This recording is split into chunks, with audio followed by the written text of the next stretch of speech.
Hello students. আজি আমাৰ এই ভিডিঅটো আৰম্ভ কৰিবলৈ গৈ আছো আমাৰ যেটো এসিড ক্ষাৰক আৰু লৱণ অধ্যায়টোৰ দ্বিতীয় অধ্যায় যেটো দশম শ্ৰেণীৰ হেতুৰ তাৰে আমি ইতিমধ্যে এসিড ক্ষাৰকৰ বিষয়ে বিভিন্ন ধৰ্মবোৰ তাৰ বিষয়ে আলোচনা কৰিছো অলৰেডি আৰু লৱণৰ কিছু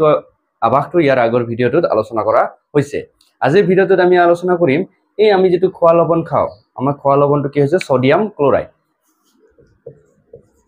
সোডিয়াম ক্লোৰাইড এই সোডিয়াম ক্লোৰাইডটো ব্যবহাৰ কৰি আৰু অন্যান্য কেনেকুৱা ধৰণৰ আমাৰ লাগতিয়াল কেমিক্যালস বা ৰাসায়নিক দ্ৰব্য আমি প্ৰস্তুত কৰো এই বিষয়ে আমি আজি আলোচনা কৰিম অৰ্থাৎ খোৱা লৱণটো আমি কি কৰিম এবাৰ কেঁচা সামগ্ৰী হিচাপে ব্যৱহাৰ কৰি অন্যান্য কিছু লাগতিয়াল কেমিক্যালস বা আমাৰ ৰাসায়নিক দ্ৰব্য কিছুমান আমি প্ৰস্তুত কৰা কেনেকৈ আৰু সেইবিলাকৰ কি কি ব্যৱহাৰ হয় সেই বিষয়ে আজি আলোচনা কৰিম এতিয়া যদি চাও যে খোৱা লৱণ যেটো খোৱা লৱণক বা কমন সল্ট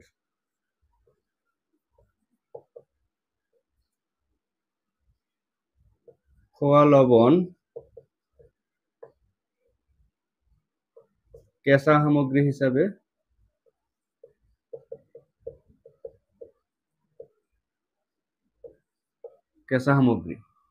হিচাপে ব্যৱহাৰ কৰা হয় মানে কেঁচা সামগ্ৰী হিচাপে কি কৰা হয় অন্যান্য ৰাসায়নিক দ্ৰব্য প্ৰস্তুত কৰাৰ কাৰণে যেটো কেঁচা সামগ্ৰী হিচাপে ব্যৱহাৰ কৰি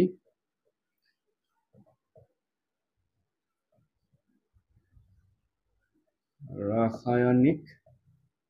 দ্ৰব্য প্ৰস্তুত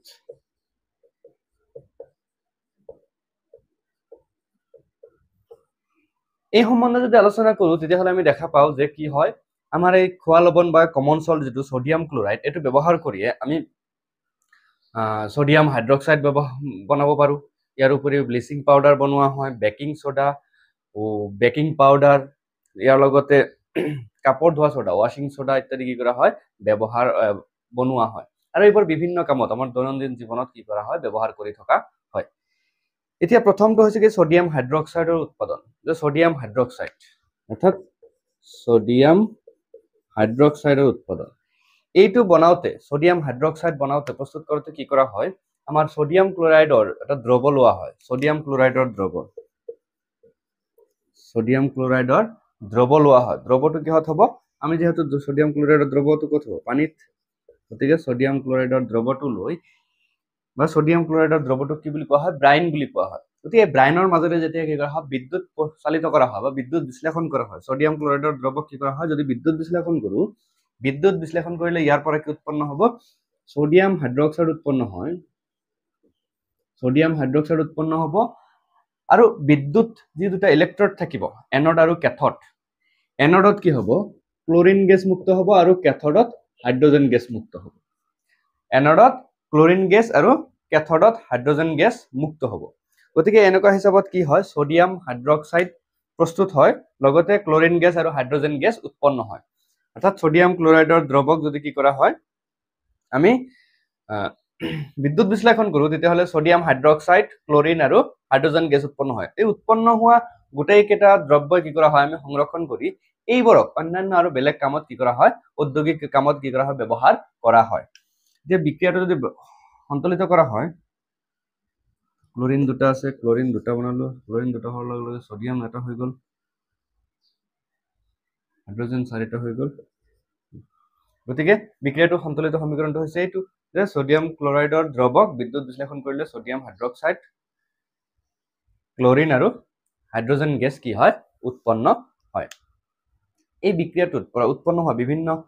গেছ বিলাক বা সোডিয়াম হাইড্ৰক্সাইড বা ক্লোৰিন এইবোৰৰ ব্যৱহাৰ কিছুমান দিয়া আছে যেনেকুৱা যে কি দিছে উৎপন্ন হোৱা হাইড্ৰোজেন গেছটো কি কৰা হয় ইন্ধন হিচাপে ব্যৱহাৰ কৰিব পাৰি ইয়াৰ উপৰিও কৃত্ৰিম সাৰ প্ৰস্তুতকৰণত এমোনিয়া প্ৰস্তুত কৰাৰ ক্ষেত্ৰত হাইড্ৰোজেন গেছ ব্যৱহাৰ কৰা হয় তাৰ পিছত আৰ্টিফিশিয়াল বাটাৰ কৃত্ৰিম মাখন প্ৰস্তুতকৰণত হাইড্ৰোজেন গেছ ব্যৱহাৰ কৰা হয় ইয়াৰ উপৰি আহিল ক্লোৰিন গেছটো কি হিচাপে ব্যৱহাৰ কৰা হয় ডিসইনফেক্টেন্ট হিচাপে ব্যৱহাৰ কৰা হয় মানে ইয়াৰ উপৰি পানী পৰিশোধক হিচাপে কি কৰা হয় ব্যৱহাৰ কৰা হয় সুইমিং পুলত এই ক্লোরিন গ্যাসটো ব্যবহার করা হয় যাতে কি হয় তাত বীজাণু নাথাকে, বীজাণুনাশক হিসেবে ব্যবহার করা হয়। তাৰপিছত হচ্ছে CFC প্ৰস্তুত কৰাৰ ক্ষেত্ৰত ক্লোৰোফ্লোৰোকাৰ্বন আমাৰ যেটো এসি বা রেফ্রিজারেটর বা ফ্রিজত যেটো লাগি থাকে গ্যাস, এই গ্যাসটো শীতলকারক গ্যাস যেটো CFC ক্লোরোফ্লোরোকার্বন প্ৰস্তুতকৰণটো কি কৰা হয়, এই ক্লোৰিন গ্যাসটো কেঁচা সামগ্ৰী হিচাপে ব্যৱহাৰ কৰা হয়। ইয়াৰ পিছত আহিলে সোডিয়াম হাইড্ৰক্সাইডটো কি কৰা হয়, ধাতুৰ পৰা গ্ৰীজ আঁতৰোৱাৰ কাৰণে কি কৰা হয়, ব্যৱহাৰ কৰা হয়। ধাতুৰ ওপৰত যদি গ্ৰীজ বা তেল জাতীয় সামগ্ৰী লাগি থাকে সিহঁতক চাফা কৰিবৰ কাৰণে কি কৰা হয়, এই সোডিয়াম হাইড্ৰক্সাইডটো কি কৰা হয়, ব্যৱহাৰ কৰা হয়। সাবন আৰু অপমাৰ্জক বা ডিটাৰজেন্ট, সোপস এণ্ড ডিটাৰজেন্ট প্ৰস্তুত কৰাৰ ক্ষেত্ৰত প্ৰিপাৰেশ্যন অফ সোপস এণ্ড ডিটাৰজেন্টত কি কৰা হয়, সোডিয়াম হাইড্ৰক্সাইডটো ব্যৱহাৰ কৰা হয়। কাগজ তৈয়াৰৰ ক্ষেত্ৰত, কাগজ প্ৰস্তুতকৰণৰ ক্ষেত্ৰতো সোডিয়াম হাইড্ৰক্সাইডৰ ব্যৱহাৰ হয়। ইয়াৰ উপৰি কৃত্ৰিম কিছুমান আৰ্টিফিচিয়েল থ্ৰেড কিছুমান বনাবৰ কাৰণে কি কৰা হয়, এই সোডিয়াম হাইড্ৰক্সাইডক কি কৰা হয়, ব্যৱহাৰ কৰা হয়। ইয়াৰ পিছত আহো আমাৰ এই উৎপন্ন হোৱা যিকেইটা বস্তু হ'ল, এই বিক্ৰিয়াটোত কি উৎপন্ন হৈছে, ক্লোৰিন। এতিয়া নেক্সট সোডিয়াম হাইড্ৰক্সাইড গ'ল, এইবাৰ যদি কি কৰো আমাৰ যেটো আহিল ব্লিচিং পাউডাৰ, ব্লিচিং পাউডাৰ প্ৰস্তুত কৰাৰ ক্ষেত্ৰত, এতিয়া ব্লিচিং পাউডাৰ প্ৰস্তুত কৰাৰ ক্ষেত্ৰত আচলতে কি হৈছে, এইটো হৈছে ব্লিচিং পাউডাৰ হৈছে আমি কাপোৰৰ পৰা বিভিন্ন ধৰণৰ বগা কাপোৰৰ পৰা দাগবিলাক, বিভিন্ন এনেকুৱা লেতেৰা দাগবিলাক উঠাবৰ কাৰণে কি কৰা হয়, ব্লিচিং পাউডাৰ ব্যৱহাৰ কৰা হয়, বা ইয়াক কি কৰা হয়, পানী পৰিশোধনতো কি কৰা হয়, ব্যৱহাৰ কৰা হয়। আৰু এইটো প্ৰস্তুত কৰাৰ কাৰণে কি কৰা হয়, ইয়াৰ আগৰ যেটো বিক্ৰিয়া কলো তাত কি হয়, ক্লোৰিন গ্যাস উৎপন্ন হয়। এতিয়া সেই ক্লোৰিন গ্যাসক যদি কি কৰো, শিথিলিত চূণ বা ক্যালসিয়াম হাইড্ৰক্সাইডৰ মাজেদি ক্লোৰিন গ্যাস পাস কৰা হয়, তেতিয়া হলে ইয়াৰ পৰা কি উৎপন্ন হ'ব, ক্যালসিয়াম অক্সোক্লোৰাইড। এইটোৱে হৈছে ব্লিচিং পাউডাৰ। এইটোৱে হ'ব আমাৰ কি, ব্লিচিং পাউডাৰ। এইটোৱে হৈছে আমাৰ ব্লিচিং পাউডাৰ, ক্যালসিয়াম অক্সোক্লোৰাইড বা ক্যালসিয়াম অক্সোক্লোৰাইড। এইটো হৈছে কি আমাৰ ব্লিচিং পাউডাৰ প্ৰস্তুত হ'ব। এই ব্লিচিং পাউডাৰটো কি কৰা হয়, বিভিন্ন কামত ব্যৱহাৰ কৰা হয়। যে বস্ত্ৰ উদ্যোগত কপাহী সূতা, কাপোৰ আৰু লিনেন কাপোৰ বিৰঞ্জিত কৰিবলৈ, মানে ৰঞ্জক নোহোৱা কৰিবলৈ, মানে বগা কৰিবলৈ, মানে যাতে কোনো ধৰণৰ ৰং নাথাকে, সেইটো বিৰঞ্জিত কৰাৰ কাৰণে কি কৰা হয়, এই ব্লিচিং পাউডাৰ কি কৰা হয়, ব্যৱহাৰ কৰা হয়। অনেক রাসায়নিক উদ্যোগত জারক পদার্থ হিসেবে কি করা হয়, এটু কি করা হয়, জারক পদার্থ অক্সিডেন্ট হিসাবেও কি করা হয়, ক্যালসিয়াম অক্সোক্লোরাইড বা ব্লিচিং পাউডারটো কি করা হয়, ব্যবহার করা হয়। খোৱা পানী বীজাণুমুক্ত কৰিবলৈ কি কৰা হয়, ব্লিচিং পাউডাৰ ব্যৱহাৰ কৰা হয়। ইয়াৰ পিছত নেক্সট আহো আমি বেকিং সোডা।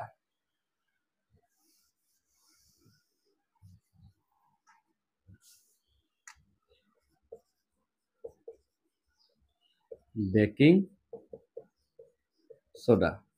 বেকিং সোডা প্ৰস্তুতকৰণত কি কৰা হয়, এই আমি সোডিয়াম ক্লোরাইড ব্যবহার করা হয়। তে বেকিং সোডা প্রস্তুত করার কারণে কি করা হয়, বেকিং সোডাটো হৈছে কি, যে আমি বেকিং সোডাটো সদায় ব্যবহার কৰিয়ে থাকো প্ৰায়, যে মুৰমুৰীয়া পকৰি কিছুমান যদি খাবলৈ ইচ্ছা কৰো, তাত দিয়া প্ৰধান ইনগ্ৰেডিয়েন্ট এই পকৰিটো বা বস্তুখিনি মুৰমুৰীয়া কৰাৰ কাৰণে যেটো প্ৰধান ইনগ্ৰেডিয়েন্ট বা প্ৰধান বস্তু উপাদান যেটো দিয়া হয়, সেইটো হৈছে কি, বেকিং সোডা। বেকিং সোডা কি কৰে, খাদ্য বস্তু সিজোৱা আৰু তাক মচমচীয়া বা মুৰমুৰীয়া কৰাত কি কৰে, সহায় কৰে। গতিকে সেই অনুযায়ী এতিয়া বেকিং সোডা বনাওঁতে কি কৰা হয়, সোডিয়াম ক্লোৰাইডৰ দ্ৰৱক কাৰ্বন ডাই অক্সাইড আৰু এমোনিয়া গেছৰ লগত বিক্ৰিয়া কৰিবলৈ দিলে তাৰ পৰা কি উৎপন্ন হ'ব, এমোনিয়াম ক্লোৰাইড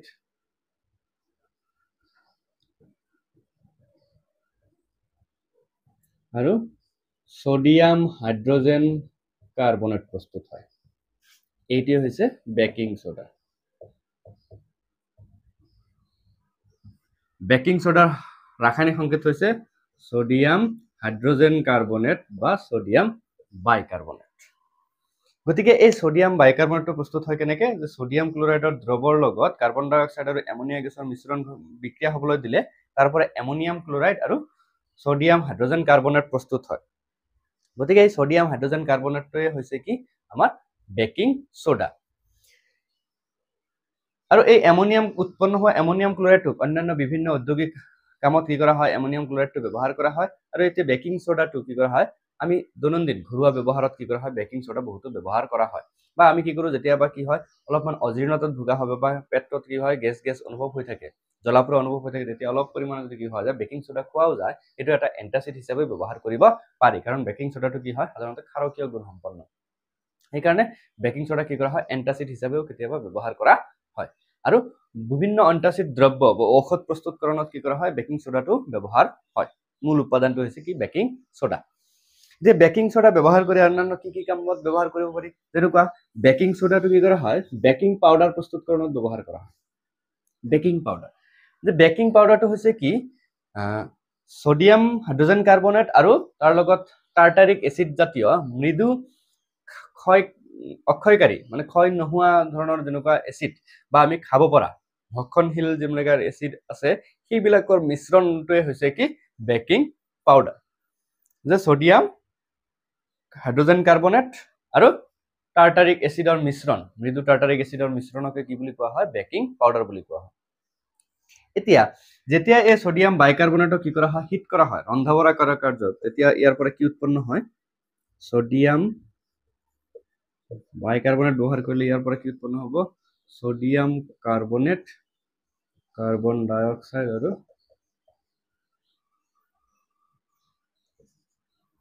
দুটা কাৰ্বনেট এটা কাৰ্বন দুটা অক্সিজেন 6টা 2 3 5 6 হাইড্ৰোজেন দুটা গতিকে কি হল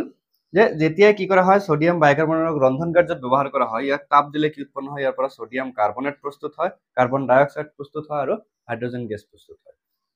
গতিকে এই বিক্ৰিয়াটোৱে যেতিয়া তাপ দিয়া যায় কাৰ্বন ডাই অক্সাইড ওলায় কাৰ্বন ডাই অক্সাইডে কি কৰে খাদ্যবস্তু এটাক মুৰমুৰীয়া হোৱাত কি কৰে সহায় কৰে গতিকে এইটোৱে হৈছে কি মূল ইয়াৰ লগত যেতিয়া বেকিং পাউডাৰ প্ৰস্তুত কৰোঁ বেকিং পাউডাৰ আচলতে বেলেগ একোই নহয় সোডিয়াম হাইড্ৰোজেন কাৰ্বনেট আৰু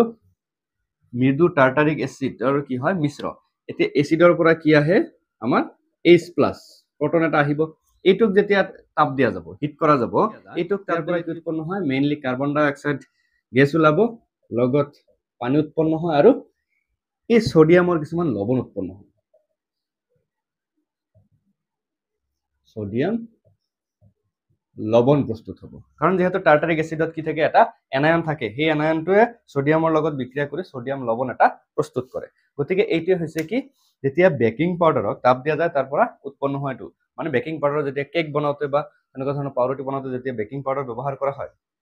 সাধাৰণতে কি হ'ব এই কাৰ্বন ডাই অক্সাইড যেতিয়া ওলাই যায় তেতিয়া কেকটো কি হয় ফুলি উঠে স্পঞ্জি হৈ যায় আৰু এইটো কোমল হয় সিজোৱাটো কি কৰে সহায় কৰে গতিকে বেকিং পাউডাৰৰ মূল কাম হৈছে খোৱা বস্তু ৰন্ধনৰ খোৱা বস্তুবিলাক কি কৰা কোমল কৰা সফ্ট কৰা এইটোৱে হৈছে মূল কাম ইয়াৰ উপৰিও আমি সোডিয়াম কাৰ্বনেটক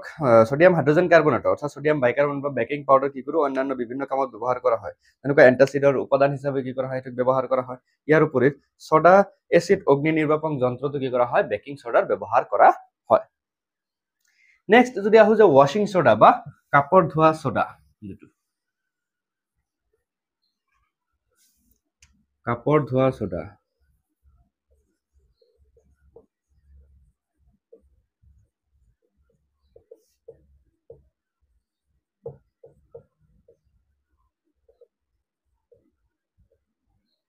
ওয়াশিং সোডা যেটা ব্যৱহাৰ প্ৰস্তুত কৰা যে সোডিয়াম ক্লোৰাইডৰ পৰা পোৱা আন এবিধ ৰাসায়নিক দ্ৰব্য হৈছে কি ওয়াশিং সোডাটো বেলেগ একোই নহয় এইটো হৈছে কি সোডিয়াম কাৰ্বনেট ডেকাহাইড্ৰেট এইটোৱে হৈছে কি ওয়াশিং সোডা যেতিয়া কি কৰা হয় যে বেকিং সোডা কি কৰা হয় উত্তপ্ত কৰা হয় তেতিয়া কি উৎপন্ন হয় আমাৰ সোডিয়াম কাৰ্বনেট উৎপন্ন হয় আৰু সোডিয়াম কাৰ্বনেটক যদি কি কৰা হয় পুনৰ স্ফটিকীকৰণ কৰা হয় তাৰ ফলত কি উৎপন্ন হয় মানে ৰিক্ৰিষ্টেলাইজেশ্যন কৰিলে কি উৎপন্ন হ'ব আমাৰ ওয়াশিং সোডা বা কাপড় ধোৱা যেটো সোডা হেতু প্ৰস্তুত হয় যে সোডিয়াম কাৰ্বনেট ডেকাহাইড্ৰেটেড এইটো কি হয় প্ৰস্তুত হয় এইটো কি কৰা হয় কাপড় ধোৱা বা বিভিন্ন কাপড় কানিবলৈ সাফা কৰাৰ কাৰণে কি কৰা হয় এইটো ব্যৱহাৰ এই ক্ষেত্ৰত এই 10H2O যেটো লিখা আছে এইখিনি এই 10H2O কি বুজাইছে আচলতে এইটো আচলতে বেলেগ একো নহয় এইটো হৈছে কি এই সোডিয়াম কাৰ্বনেটৰ যেতিয়া স্ফটিক পৰে মানে এইটো কি হ'ব গোটা অৱস্থালৈ যেতিয়া কি হয় এইটো সলিড হ'বলৈ আৰম্ভ কৰে তেতিয়া এই কিছু পানীৰ অণু মানে এই ক্ৰিষ্টেলটো মানে সোডিয়াম কাৰ্বনেটৰ ক্ৰিষ্টেলটো গঠন হওঁতে মানে স্ফটিকটো গঠন হওঁতে মাজত কি হয় 10টা মান পানীৰ অণু কি হৈ থাকে আবদ্ধ হৈ থাকে এইটোকে কোৱা হয় স্ফটিকাবদ্ধ জল বা ৱাটাৰ অফ ক্ৰিষ্টেলাইজেশ্যন বুলি কোৱা হয়। ৱাটাৰ অফ ক্ৰিষ্টেলাইজেশ্যন, স্ফটিকাবদ্ধ জল বুলি কোৱা হয়, স্ফটিকাবদ্ধ জল বুলি কোৱা হয়। এতিয়া কাপত ধোৱা ছ'ডাৰ কি আছে, বিভিন্ন ধৰণৰ কি আছে ব্যৱহাৰ আছে। সেইবোৰ যদি চাওঁ যে ইয়াক কি কৰে, ছডিয়াম কাৰ্বনেটক কাঁচ, চাবোন আৰু কাগজ উদ্যোগত ব্যৱহাৰ কৰা হয়। মানে কাঁচৰ বনোৱা বা চাবোন বনোৱা ফেক্টৰীবিলাকত কি কৰা হয়, ছডিয়াম কাৰ্বনেটক কি কৰা হয়, ব্যৱহাৰ কৰা হয়। বৰাক্সৰ দৰে ছডিয়াম যৌগ পণ্য উৎপাদনত ইয়াক ব্যৱহাৰ কৰা হয়। এই ৱাশ্বিং ছ'ডাটো কি কৰা হয়, বৰাক্সৰ নিচিনা অন্যান্য কি কৰা হয়, দ্ৰব্যবিলাক উৎপাদন কৰোঁতেও কি কৰা হয়, এই ছডিয়াম কাৰ্বনেটটো কি কৰা হয়, ব্যৱহাৰ কৰা হয়। ছডিয়াম কাৰ্বনেট ঘৰুৱা চাফাই কামতো ব্যৱহাৰ কৰিব পাৰি। ছডিয়াম কাৰ্বনেটটো কি কৰা হয়, ঘৰুৱা কিছুমান চাফাই কামতো কি কৰা হয়, এই ছডিয়াম কাৰ্বনেটৰ ব্যৱহাৰ কৰিব পাৰি। পানীৰ লগত স্থায়ী কঠিনতা দূৰ কৰিবলৈ ইয়াৰ ব্যৱহাৰ কৰা হয়। পানীৰ যদি স্থায়ী কঠিনতা মানে হাৰ্ডনেছ অফ ৱাটাৰ, মানে পাৰ্মানেণ্ট হাৰ্ডনেছ অফ ৱাটাৰক কি কৰা হয়, দূৰ কৰাৰ কাৰণে, আঁতৰ কৰাৰ কাৰণে, ৰিমুভ কৰাৰ কাৰণে কি কৰা হয়, এই ছডিয়াম কাৰ্বনেটটো কি কৰা হয়, ব্যৱহাৰ কৰা হয়। ইয়াৰ পিছত এই যে শব্দটো যিটো আহিল স্ফটিকাবদ্ধ জল বা ৱাটাৰ অফ ক্ৰিষ্টেলাইজেশ্যন, এইটোনো কি? এইটো যদি চাওঁ যে ৱাটাৰ অফ ক্ৰিষ্টেলাইজেশ্যন বা স্ফটিকাবদ্ধ জল, স্ফটিকাবদ্ধ জল, ৱাটাৰ অফ ক্ৰিষ্টেলাইজেশ্যন। যে স্ফটিকাবদ্ধ জল হৈছে কি এনেকুৱা ধৰণৰ, আচলতে কি হয় যে স্ফটিকাবদ্ধ লৱণ বা বস্তুটো যদি ভালকে চোৱা যায়, তেতিয়াহ'লে আমি যদি ভালকে লক্ষ্য কৰো যে লৱণবিলাক আচলতে শুকান নে? লৱণ বস্তুটো আচলতে কি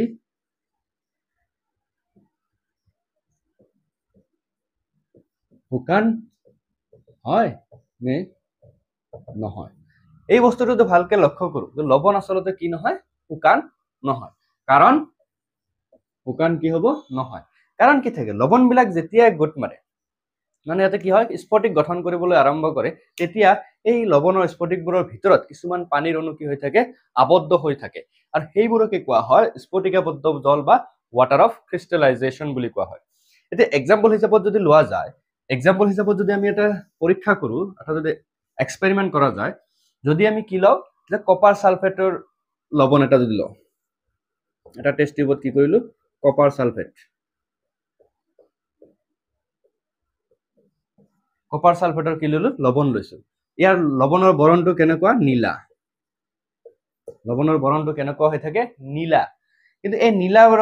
লৱণৰ বৰণটো যেতিয়া ইয়াক কি কৰা হয়, উত্তাপিত কৰা হয়, তাপ দিয়া যাব, অধিক পৰিমাণে ইয়াক যদি তাপ দি থকা হয়, তাপ দি থাকিলে কি হ'ব, ইয়াৰ পৰা লাহে লাহে এই পানীৰ অণু, যিকেইটা পানীৰ অণু কি হৈ আছিল, আবদ্ধ হৈ আছিল, লাহে লাহে পানীৰ অণুখিনি কি হ'ব, আঁতৰি গৈ থাকিব। যেতিয়া আঁতৰি যোৱা শেষ হ'ব, তেতিয়া কি দেখা পাম যে এইটোৰ বৰণটো যিটো কপাৰ ছালফেটৰ যিটো বৰণ নীলা আছিল, নীলাটো লাহে লাহে নোহোৱা হৈ কি হৈ গ'ল, এইটো লাহে লাহে কি হৈ গ'ল, বগালৈ পৰিৱৰ্তিত, মানে ইয়াৰ কালাৰটো কি হৈ গ'ল, নোহোৱা হৈ গ'ল, ৰংটো পৰিৱৰ্তিত হ'ল। যেতিয়াই ইয়াক শুকোৱা হ'ল, মানে তাপ দি ইয়াক যদি শুকোৱা হয়, তেতিয়াহ'লে বগা কপাৰ ছালফেট পোৱা যাব, মানে এনহাইড্ৰাছ। এই বগা যিটো কপাৰ ছালফেট, এইটো হৈছে এনহাইড্ৰাছ কপাৰ ছালফেট। ইয়াত কোনো ধৰণৰ কি নাই, জল নাই বা পানী নাই। কিন্তু ইয়াক যদি কি কৰা হয়, আকৌ 1 টোপালমান পানী দিয়া যায়, লগে লগে এইটোৰ বৰণটো আকৌ কি হ'ব,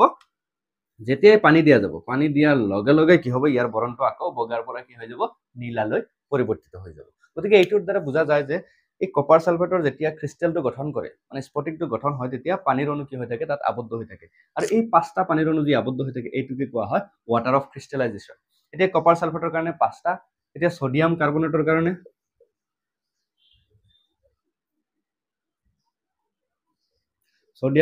কাৰণে কেইটা আছিল, 10টা আছিল, তেনেকুৱা ধৰণৰ।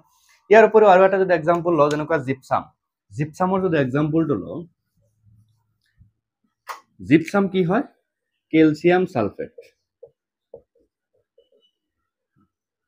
ডাইহাইড্ৰেটেড, এইটো হৈছে কি, জিপছাম।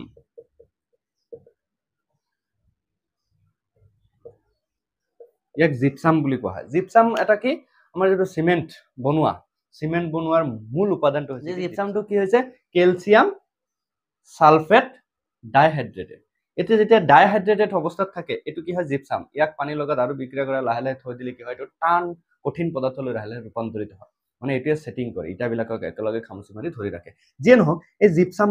জিপসামটো হৈছে কি এটা স্ফটিকবদ্ধ জলৰ এটা উদাহৰণ মানে ইয়াত কি হৈছে দুটা পানীৰ অণু কি হৈছে কেলছিয়াম সালফেটৰ স্ফটিকটো গঠন হতে দুটা পানীৰ অণু কি হৈ থাকে আবদ্ধ হৈ থাকে প্ৰতি ইউনিট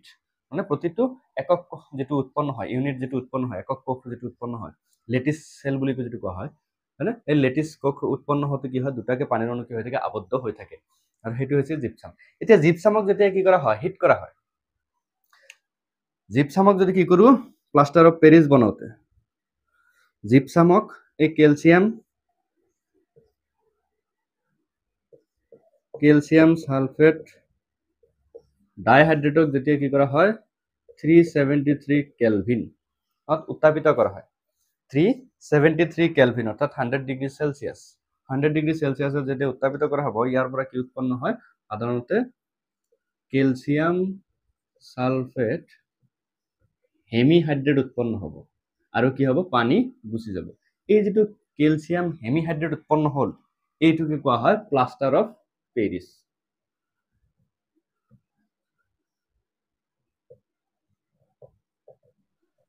যে জিপসামক যেতিয়া কি কৰা হয় এটো হৈছে কি জিপসাম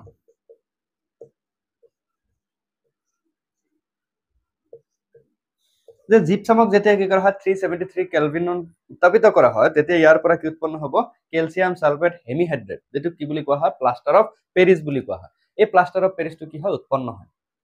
গতিকে এটো এটা হেমিহাইড্ৰেট ইয়াত যদি আধা অণুটো কোৱা হৈছে আসলতে আধা অণুটো লিখিব নোৱাৰি এটো বুজাবৰ কাৰণেহে বস্তুটো কৈছে পানীৰ আধা অণু কেতিয়াও আধা অণু এটা ভাঙি নাথাকে কিন্তু এটো বুজাবৰ কাৰণে কি কৰা হৈছে আধা অণুটো ব্যৱহাৰ কৰা হৈছে কাৰণ এটা অণু ব্যৱহাৰ কৰিব লাগিব ইয়াতে কি কৰিব লাগিব দুটা দিব লাগিব দুটা মিলি কি হয় এটা মানে দুটা ইউনিট সেলে মিলি এটা পানীৰ অণু কি হৈ থাকে আবদ্ধ হৈ থাকে গতিকে এটো হৈছে কি প্লাষ্টাৰ অফ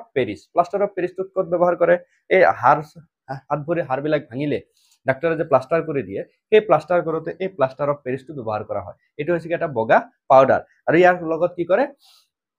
পানী মিক্স কৰি যেতিয়াই ইয়াক হাতত মেৰিয়াই দিয়ে বা বস্তুটো কি কৰে আৰু এটো লাহে লাহে শুকাই কি হ'ব এইটোলৈ ৰূপান্তৰিত হয় পানী মিক্স কৰি শুকাবলৈ দিলে কি হয় তাৰ পৰা জিপসাম উৎপন্ন হয় এটা টান খোলা এটা সৃষ্টি কৰে যাতে হাড়টো বা হাতখন লৰচৰ নহয় যাতে হাড়টো কি হয় তাত জোৰা লাগিব পাৰে এইটো কাৰণত কি কৰা হয় ডাক্তৰ এই প্লাষ্টাৰ অফ পেৰিছটো কি কৰা হয় ব্যৱহাৰ কৰে গতিকে এইখিনি আছিল এই অধ্যায়টোৰ মূল কথাখিনি